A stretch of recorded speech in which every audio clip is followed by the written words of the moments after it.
Here comes some illegal immigrants now, some criminal aliens. Let's see.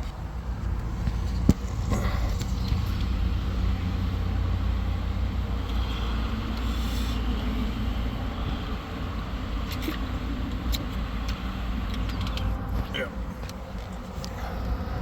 Those are the ones that live in this house over here, this Airbnb scam where the New Yorkers send the people down from New York because they're sanctuary states, not really a sanctuary state. They only want them coming in the country if they're coming to us. But yeah, they're causing a lot of problems here. We're having crime like we've never had before in this small community. Keep in mind, I don't live in a city. We don't even have a mall here anymore. It got sold to an apartment complex because nobody goes to our mall because we live in a tiny, small community. Not the smallest community. We got 178,000 people, but that's spread out over almost 100 miles of just like rural land and fucking swamp and canals and shit. So, but yeah, some days you go out here and you're outnumbered about 2 to 1. But don't worry, at 2 o'clock in the afternoon, you won't see any of them because they all go take a fucking nap because they split their day in 2 parts. They call it a siesta. They split their day into 2 parts. They'll go to sleep at 2 and then they wake up and they stay up until midnight, but they eat dinner at 10 o'clock at night. That's why they're always drinking. They're alcoholics. They split their day up like that so they can go to sleep and then wake up and drink more. It's funny. And I had that explained to me when I lived in Mazatlan, Mexico when I was a young kid. My grandmother married a Mexican and we moved to Mexico and we lived there. The place was a shithole, by the way. They hated Americans. We got more coming. Oh, hold on. They come in pairs of 2. They're always wearing a hood or something like that. Long sleeve. Oh, they're going to keep going down that road. Are they going to come this way? We got 2 more coming. They're all coming from that house.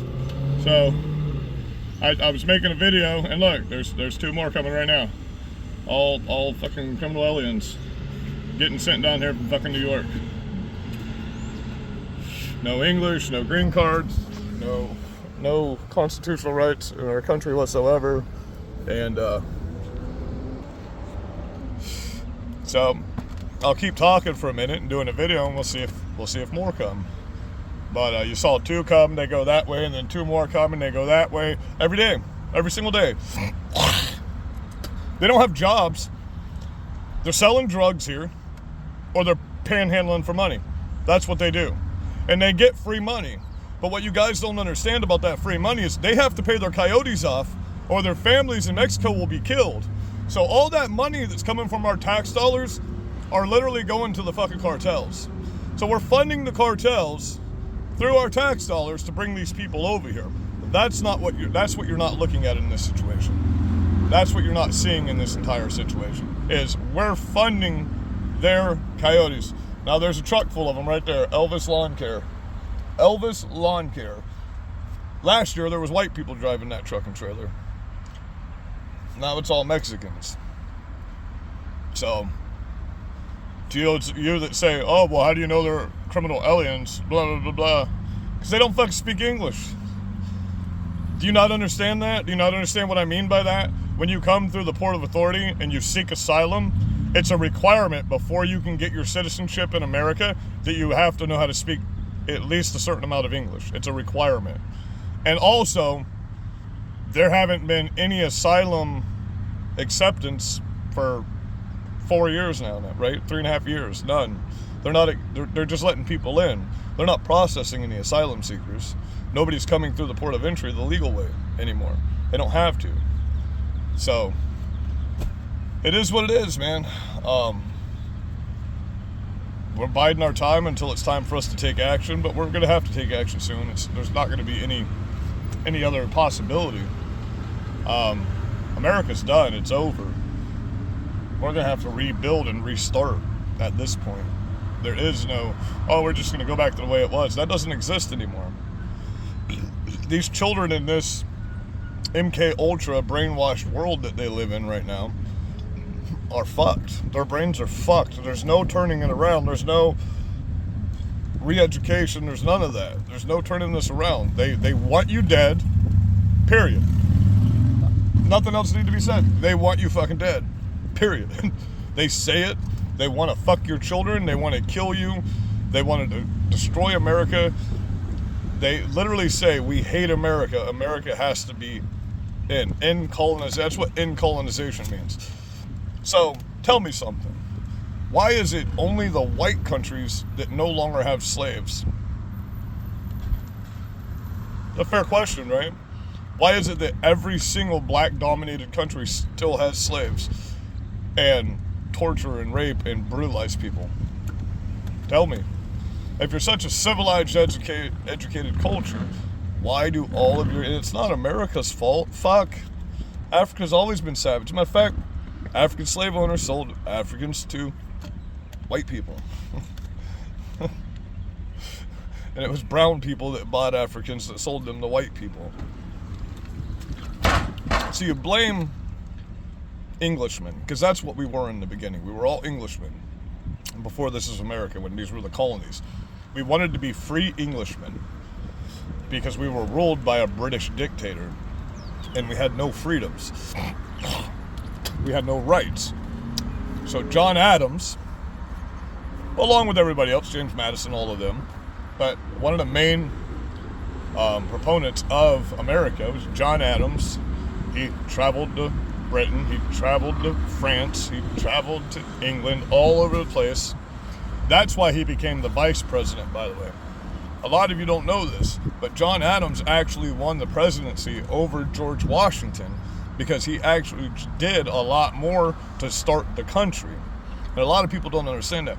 See, you can read the Federalist, but you can also read the Forefathers' journals. They wrote journals back in the day where they journaled everything they did.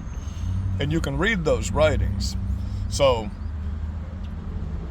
James Madison is the one who originally sat down and started writing the Declaration of Independence, and everybody reviewed it. But this isn't what our forefathers had in mind. Everybody's saying they're racist and this and that, because if it wasn't for the forefathers, there would still be slaves in America to this day. You understand that, right? The British didn't want to give up slaves. We had to fight a bloody, disgusting, horrible war where a lot of people died. And everybody says it was on American soil, but this wasn't America yet. So we ended slavery. But Africa still has 750,000 slaves, including children that are being brutalized, forced to work, raped, all kinds of crazy stuff. Haiti obviously has cannibals in the streets eating fucking people, and they have slaves, and they rape, and they pillage, and they murder, and blah, blah, blah, blah, blah. In those types of countries, in those cultures, it's okay for a man to do whatever he wants to a woman. You talk about the patriarchy, holy fuck, move to Africa. And then talk about patriarchy in America. Move to fucking Africa and tell me how you feel about it then. I'm not talking about South Africa. Everybody's like, Elon Musk isn't really African. I say, you do realize South Africa is a fuck ton of white people, right? Very, very white people with blonde hair and blue eyes.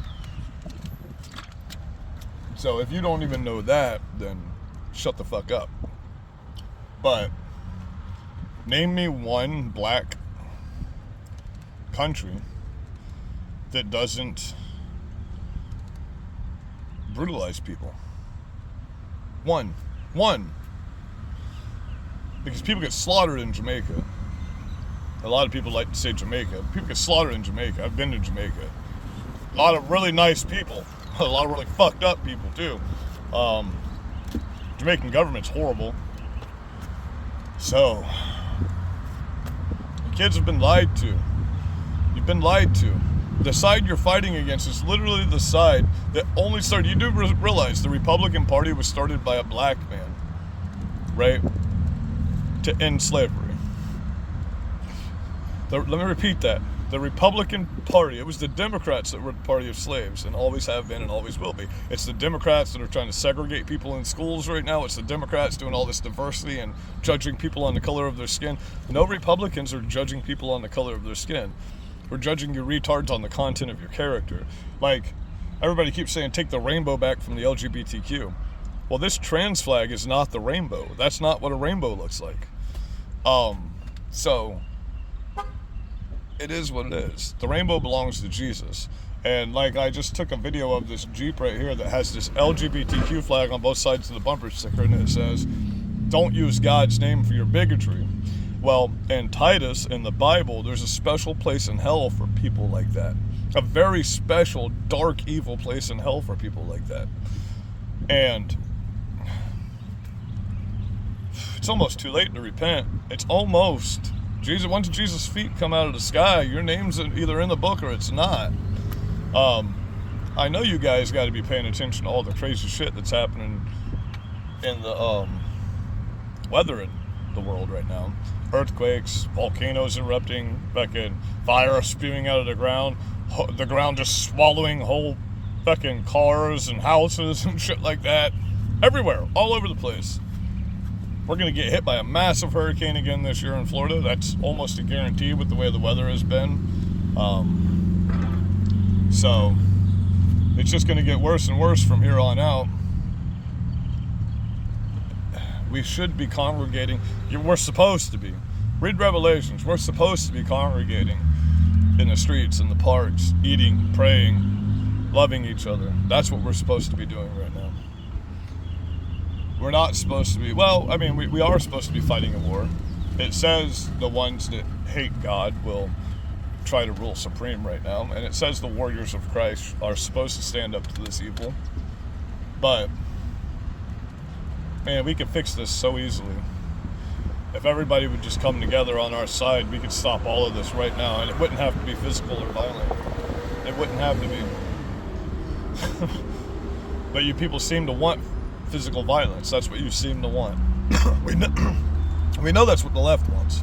So either the Republicans are just a bunch of cowards at this point that do nothing, or they're purposely sitting back to let the bad things happen so they can get their way on their side when it comes to it. So this is not a Republican, this is not a Democrat thing. This is a Jesus and a demon thing at this point. This is spiritual warfare. This is, we all need to take a step back. You notice my videos have changed a little bit in the past few weeks.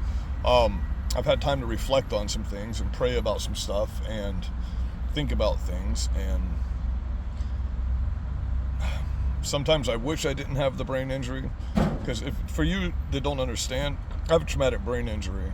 I have $60,000 worth of surgery on my head to make it look somewhat normal.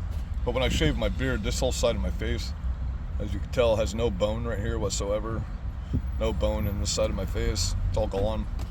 I got blown up, got fucked up real bad. I've gotten into that in other videos. We won't right now. But the part of my brain that would stop me from saying whatever's on my mind isn't there anymore. Like, it's scarred and fucked up. So I literally can't stop myself from just saying whatever. So people are like, oh, you're vulgar and you're savage. Sorry. My brain's fucked. You know, I can't stop myself from saying. I can think, I can write, I can do all of that stuff. I get a little shaky when I try to use a pen. Other than that, everything else works all right. My memory's not the best when it comes to short-term memory. But, yeah, I can't physically stop myself from saying the things I say. So, if it comes to mind, I say it. So the only other option to that is just shut the fuck up and not say anything. I'm not okay with that. We have to have people out here like me being a little savage right now, being a little vulgar, getting out here and physically holding tyrants accountable. Because as it is, the one good thing about my brain injury is I don't have that comply button that all of you have. They're like, oh, I would never comply, but you do every day. You change the way you speak on YouTube so you can get views. You comply when cops say do this or do that. under the threat of arrest. No, I'm going to make you either arrest me or we're going to get physically confrontational with each other. That's just how it works. You're either going to fucking kill me or you're going to leave me alone and not violate my constitutional rights. Period. I have that right as an American citizen. So do you. So do you. Everybody says sovereign citizen, which means authority under God, just so you know. Sovereign citizen means you have authority under God, not man. So, I have authority under God to be a free human being and do as I please, and then God will judge me in the long run. Yes, in the Bible it says, follow the government's laws. But what happens when the government's laws are now against God's laws? Then you don't follow them. Do you understand? If you're following human laws right now that are contrary to God's laws, you're on the wrong side of history. If you're following dictators' words and showing that as action, and you're not enacting the Constitution, you're on the wrong side of history. If you're an officer and you're sitting back and you're watching fellow officers violate people's constitutional rights, you're worse than the person that's violating the rights. You're worse because you're sitting there and you know what they're doing is wrong and you do nothing about it. So you're worse. That's why I don't really have any respect for any law enforcement anymore. None. I see way too many cops violating people's rights and only getting the job because they think they're an authority. You have no authority. No authority. Remember, that badge comes off every day at a certain time, and so does that gun. And then you're just a normal citizen like everybody else, subject to the same mishaps that we all are. So, people can say, oh, but he's a good person. That doesn't mean anything. You can be a good person and still do horrible things. Trust me, I do it every day. You know? Do I think I'm righteous? Let me get that out there real clear right now. Do I think I'm righteous and above the sin? No, not at all. I would never call myself an elder. For those of you that call yourself an elder out here, and you're not absolutely righteous and you're not living a blameless life, there's a special place in hell for you, just so you understand. God says that in Titus. He makes it very clear what's expected of you as an elder of a church. So if you're an elder and you're allowing these corporate churches right now, you're not blameless under God, just so you know. Because Jesus literally braided a whip and beat the money changers and kicked over their tables and took their money for being corporate churches. Jesus didn't believe in corporations and churches. So, I'm going to leave this rant at this today. That's what this is. It's a little venting, a little rant. So, I love you guys. I hope you're very blessed out here. Just be safe and be well. Come together. Eat, pray,